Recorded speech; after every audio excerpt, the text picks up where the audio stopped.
మీటింగ్లో అనౌన్స్ చేసిన ప్రాజెక్టు గత ప్రభుత్వం నిర్లక్ష్యం చేసింది. చాలా ఇంపార్టెంట్, 3 జిల్లాలకు చాలా ఉపయోగపడే ప్రాజెక్ట్ కాబట్టి దీని మీద ప్రత్యేకమైన శ్రద్ధ చేయకొచ్చమని నేను రిక్వెస్ట్ చేసుకుంటూ దానికి సమాధానం చెప్పాల్సి వస్తున్నాను.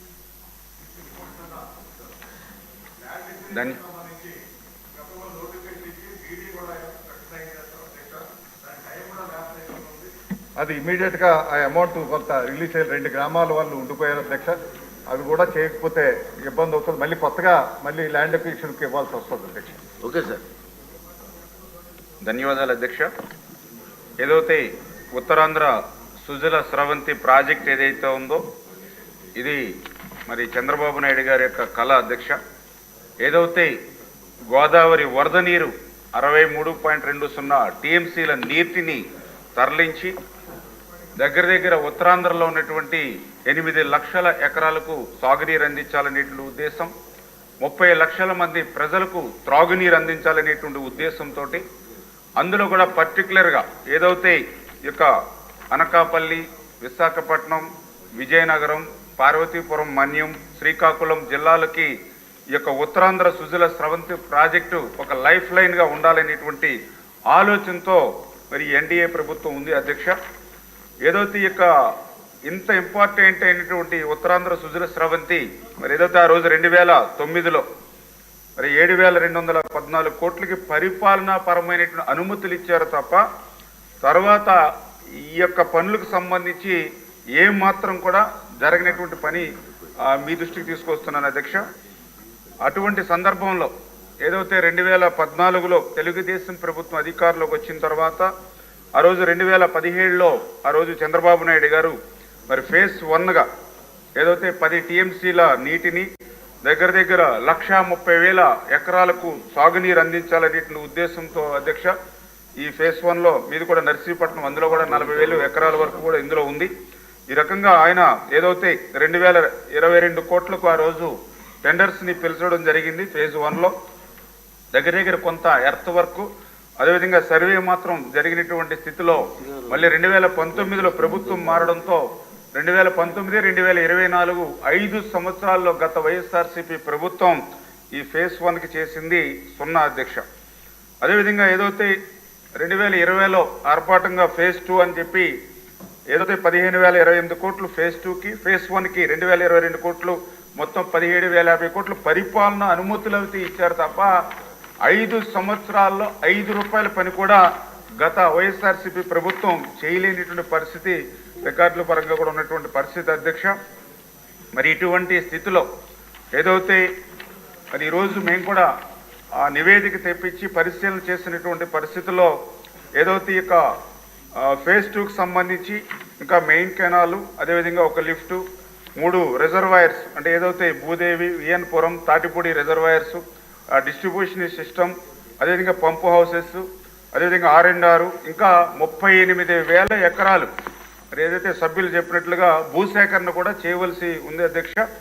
మరి వీటన్నిటినీ కూడా ఈ ప్రభుత్వం మరి ఈ యొక్క ఉత్తరాంధ్ర సుజల స్రవంతి అనేది అత్యంత అవసరమైనటువంటి ప్రాధాన్యత చంద్రబాబు నాయుడు గారికి ఉన్నటువంటి ప్రాజెక్టు కాబట్టి ఖచ్చితంగా ఈ సవాళ్ళనన్నింటినీ కూడా అధిగమించి ఈ యొక్క పనులు పూర్తి చేయడానికి పనిచేస్తే తెలియజేసుకుంటూ, అదేవిధంగా ఏదైతే సభ్యులు అడిగినటువంటి మరొక క్వశ్చన్ ఏదైతే శారదా నది మీద మరి ఏదైతే బ్యారేజీల నిర్మాణం జరుగుతుందని అన్నారు.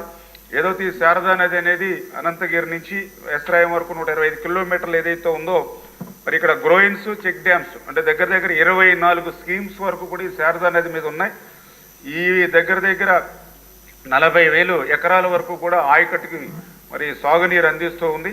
అయితే దురదృష్టం ఈ యొక్క స్కీమ్స్ అన్నీ కూడా గౌరవ సభ్యులు చెప్పినట్లుగా శిథిలా వ్యవస్థలో ఉన్నటువంటి పరిస్థితి వాస్తవం అధ్యక్ష.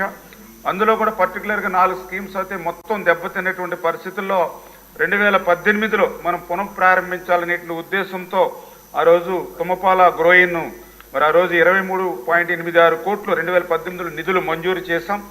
మరి తర్వాత దురదృష్టం 2019లో ప్రభుత్వం మారిన తర్వాత ఈ పనులన్నీ కూడా నిలిపివేసినటువంటి పరిస్థితి అధ్యక్ష.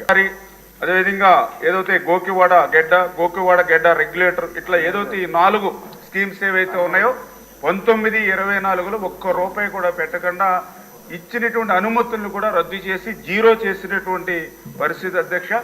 అందుకే ఈరోజు ఏదైతే ఉత్తరాంధ్ర సుజల స్రవంతి అనేది ఈ యొక్క చంద్రబాబు నాయుడు గారు ఎందుకు చెప్తున్నారంటే నదుల అనుసంధానం అనేది ఒక చంద్రబాబు నాయుడు గారి యొక్క ఆశయం. అంటే ఏదైతే గతంలో మన తెలుగువాడు తెలుగు బిడ్డ కేఎల్ రావు చెప్పేవాడు ఏదైతే ఈ యొక్క గార్లెండింగ్ ఆఫ్ రివర్స్ అని ఏదైతే నదుల అనుసంధానం ఆ రోజు కేఎల్ రావు గారు చెప్పారో దాన్ని ఈరోజు ఆచరించాలి. తద్వారా ఆంధ్రప్రదేశ్ రాష్ట్రాన్ని భవిష్యత్తులో ఒక కరువు రహిత రాష్ట్రంగా మార్చాలనేటువంటి ముఖ్యమంత్రి గారి ఆలోచనల ప్రకారం ఈ ఉత్తరాంధ్ర సుజల స్రవంతిని ఖచ్చితంగా ప్రాధాన్యత తీసుకుంటామనే విషయాన్ని కూడా సందర్భంగా తెలియజేసుకుంటూ అందులో కూడా పర్టికులర్గా ఏదైతే ఉత్తరాంధ్ర ప్రజలు ఎవరైతే ఉన్నారో మరి వాళ్ళు రుణం తీర్చుకునేటువంటి విధంగా కూడా మరి చంద్రబాబు నాయుడు గారు మొన్న కూడా మాకు ఏదైతే 7-8 రివ్యూస్ ఏదైతే ఇంటర్నల్గా డిపార్ట్మెంట్లో జరిగినప్పుడు కూడా ఉత్తరాంధ్ర మీద స్పెసిఫిక్గా ఆయన కూడా మరి మెన్షన్ చేయడం జరిగింది. అదేవిధంగా ఏదైతే ఆయన ముఖ్యమంత్రిగా ప్రమాణ స్వీకారం చేసిన తర్వాత ఆయన ఫస్ట్ విజిట్ మరి ఏదైతే పోలవరం ప్రాజెక్ట్ని సందర్శించడం, అదేవిధంగా నెక్స్ట్ సెకండ్ విజిట్ కూడా పోలవరం ఏదైతే మెయిన్ లెఫ్ట్ కెనాల్ ఏదైతే ఉందో దాన్ని పరిశీలించడానికే వచ్చారని అంటే చాలా క్లియర్గా ఆయన ఉద్దేశం ఏదైతే ఉత్తరాంధ్ర సుజల స్రవంతికి ఈ యొక్క మెయిన్ లెఫ్ట్ కెనాల్ గోదావరి వరద నీటిని ఆ ఉత్తరాంధ్రకు పంపించాలనేటువంటి కృతనిశ్చయం ఆయన ఉద్దేశం కనపడుతూ ఉంది అధ్యక్ష. అందుకే ఏదైతే మాకు కూడా ఆల్రెడీ పరిపాలనాపరమైన అనుమతులు కూడా ఆ పోలవరం మెయిన్ లెఫ్ట్ కెనాల్కి సంబంధించి మరి ఆర్థిక పరిస్థితి ఇటువంటి స్థితిలో ఉన్నా కూడా 1600 కోట్ల రూపాయలు ఆయన అనుమతులు ఇచ్చి ఆల్రెడీ టెండర్లు దశ కూడా పూర్తి చేసుకున్నటువంటి పరిస్థితి అధ్యక్ష.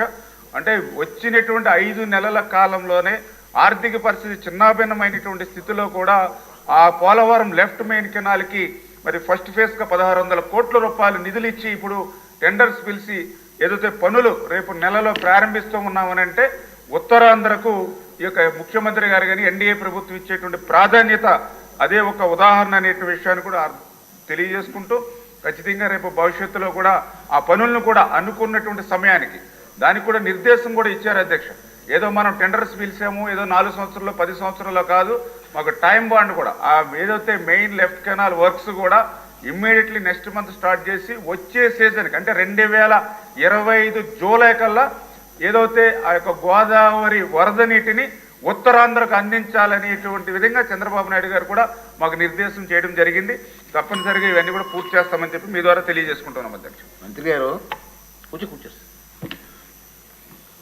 ఒక్కసారి ఏదో సమయం చూసి ఉత్తరాంధ్ర ఎమ్మెల్యేలందరితో మీ అధికారులతో మీరు ఒకసారి సమావేశం పెడితే వాళ్ళకి కూడా అవగాహన వస్తుంది, మేము కూడా ప్రజల్లోకి వెళ్ళి ఎక్స్ప్లెయిన్ చేయడం బాగుంటుంది. కాబట్టి ఏదో సమయంలో మీరు ఉత్తరాంధ్ర ఎమ్మెల్యేతో మీటింగ్ కండక్ట్ చేయమని చెప్పి మై రిక్వెస్ట్. Time please. మీరు రామకృష్ణ గారు మీ సీనియర్ మెంబరు, వారి మీద విశ్వాసం ఉండే ఈ ప్రభుత్వం మీద ముఖ్యమంత్రి మీద రాజధాని పెడతామన్నా సరే అక్కడ ప్రజలంతా కూడా ఈ కూటమికి ఓటు వేయడం జరిగింది.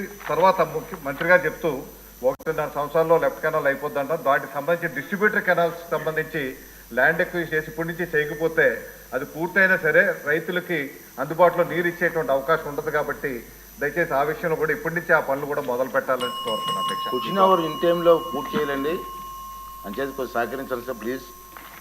క్వశ్చన్ నెంబర్ 23 అండి, కార్మిక శాఖ మంత్రి గారు. సార్ మీరు మాట్లాడే ముందు ఒక విషయం, క్వశ్చన్ అవర్ని కొంచెం సీరియస్ తీసుకోవాలి మంత్రులు కూడా. మంత్రులు లేట్గా వస్తే ఎట్లా ప్లీజ్. మీరు ఎవరికో క్వశ్చన్ అవర్ ఇంపార్టెంట్ పబ్లిక్కి అండ్ మా మెంబర్స్కి. మీరు ఇన్ టైంలో రావడం కోసం ప్రయత్నం చేయండి. ధన్యవాదాలు అధ్యక్ష. ఆలస్యమైనందుకు క్షమించాలి అధ్యక్ష. ఒక ఎమ్మెల్యేగా మంత్రిగా అవకాశం కల్పించి అసెంబ్లీలో నిలబెట్టిన రామచంద్రపురం ప్రజానికానికి అలాగే స్వర్ణాంధ్ర సృష్టికర్త గౌరవనీయులు ముఖ్యమంత్రి నారా చంద్రబాబు నాయుడు గారికి, డిప్యూటీ సీఎం పవన్ కళ్యాణ్ గారికి, మరియు యువనేత లోకేష్ గారికి, మరియు నా తోటి మంత్రులు శాసనసభ్యులందరికీ కూడా నా ధన్యవాదాలు, నమస్కారాలు. ఇక ఎమ్మెల్యే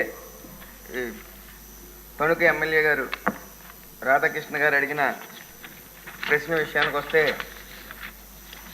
పశ్చిమ గోదావరి జిల్లాలోని తణుకు మరియు ఇతర నియోజకవర్గాల్లో కార్మికులకు ఈఎస్ఐ ఆసుపత్రి అందుబాటులో లేదనేది వాస్తవమేనా? ఆసుపత్రులు లేనందున కార్మికులు తీవ్ర ఇబ్బంది పడుతున్నారనేది కూడా వాస్తవమేనా అని అడగడం జరిగింది అధ్యక్ష. అందులో ప్రస్తుతం తణుకులో ఐపీ హోల్డర్స్ సుమారు 12,610 మంది ఉన్నారు అధ్యక్ష. నిబంధన ఈఎస్ఐ నిబంధనల ప్రకారం సుమారు 20,000 మంది దాటితే కానీ అక్కడ ఈఎస్ఐ ఆసుపత్రి నిర్మించడం అవ్వదు అధ్యక్ష. 20,000 దాటిన తర్వాత చేరినప్పుడు అవసరమైన ప్రతిపాదనలు సమర్పించవచ్చు అధ్యక్ష. అలాగే అక్కడ ప్రజెంట్ 12,610 మంది ఉన్నారు కాబట్టి అక్కడ డిస్పెన్సరీ హాస్పిటల్ 2 డాక్టర్లతో మరియు మెడిసిన్ అందుబాటులో ఉంటుంది అధ్యక్ష. అలాగే సుమారు రాజమండ్రిలో 45 కిలోమీటర్ల తణుకు నుంచి 45 కిలోమీటర్ల వ్యవధిలో రాజమండ్రిలో కేఎస్ఐ ఆసుపత్రి ఒకటి, అలాగే కాకినాడ 95 కిలోమీటర్ల దూరంలో ఈఎస్ఐ ఆసుపత్రి ఒకటి ఉంది అధ్యక్ష.